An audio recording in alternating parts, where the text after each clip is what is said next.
So what attracted me to restaurants? I think it originally was just a means to like make money as a kid. So I started working in cafes and then like became a busboy. And it was, I like the culture. I've always liked learning stuff, so it was kind of just this natural way to explore a new domain and realm. And then sort of found my way through it and understood that I like to actually interact with public and have a say in what their experience was per se. And in terms of did I see myself opening my own thing, not at the beginning at all, but after being in the industry for probably over 10 years, then you kind of do this dance of like, oh, I kind of know enough to think that I could do my own thing within it. And there's always this other side of you that's like, wow, that's crazy. It's a wild scene to get into. So I've definitely felt both sides of that emotion, and ultimately came to a point in my life where I was like, I need to find out what that's all about, and I needed to try. So there was a natural sort of like, it was time to try it or either leave it all behind type thing. So that was this go, I guess. Living well, balanced lifestyle. It's like not too much of one thing or the other, really finding your balance in life, like whether that's like play, work, family, personal, feeding, you know. I think it's really about finding your balance. And I think that you have different stages in your life, and to be able to identify what you need at a certain stage is sort of, that's the thing that I think we're all striving for. Or that's me personally, what I've sort of learned as my guider, if you will, yeah. So basically, I came from like the Moncton Tavern, which is like a institution in NDG.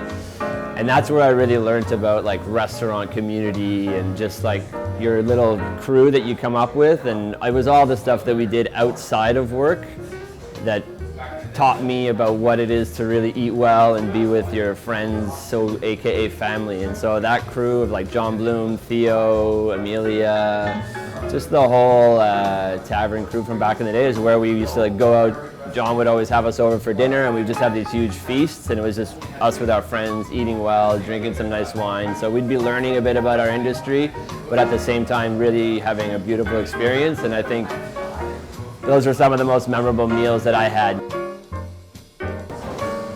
Mano Cornuto, I think Mano is a pretty unique, special thing in itself, no matter what corner you see it from. Not that we reinvented the wheel or anything, it's more that the crew that we put together is not something that existed before. It's sort of, it's this natural thing, which is super interesting to me. I think where we are located, what we do is kind of nothing reinventing the wheel, but at the same time we definitely have our own unique way of doing our own little thing. Mainly just that it's a unique, real thing. We're not trying to emulate something.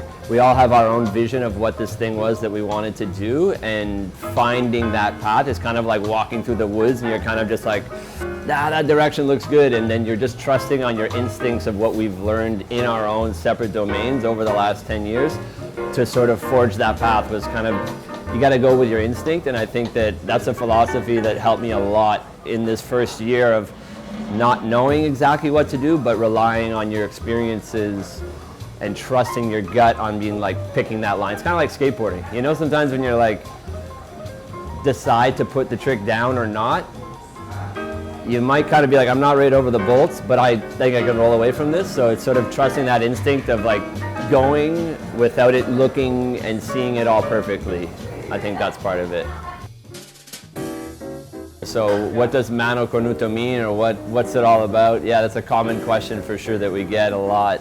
I think it can be different for many people because the meaning in itself has a lot of connotations. It can be derogatory if you're guiding it towards someone. But at the end of the day, the angle that we see it as is it's a good luck charm, and it's about family, and the Mano Cornuto is a good luck charm against the Malocchio, which is the evil eye. It's essentially protecting your fertility. So in order, and then by protecting your fertility, you're able to keep your family going on, and sort of that's like a lot of the Sicilian significance of it. Me not being the main non-Italian in this group, I shy away from trying to answer that question super firmly. But from what I've learned and the time that we've spent, it stems from my partner Vito Ciocca's. He's the one who came up with that name. It was something that he had in his mind, and we rolled with it because it was kind of outside the box, and it's intriguing. You know, a lot of people are kind of like, what is it? What's that all about? And it's got multiple stories. You know what I mean? So essentially, it's a good luck charm to ward off the evil eye, and that's what we're rolling with.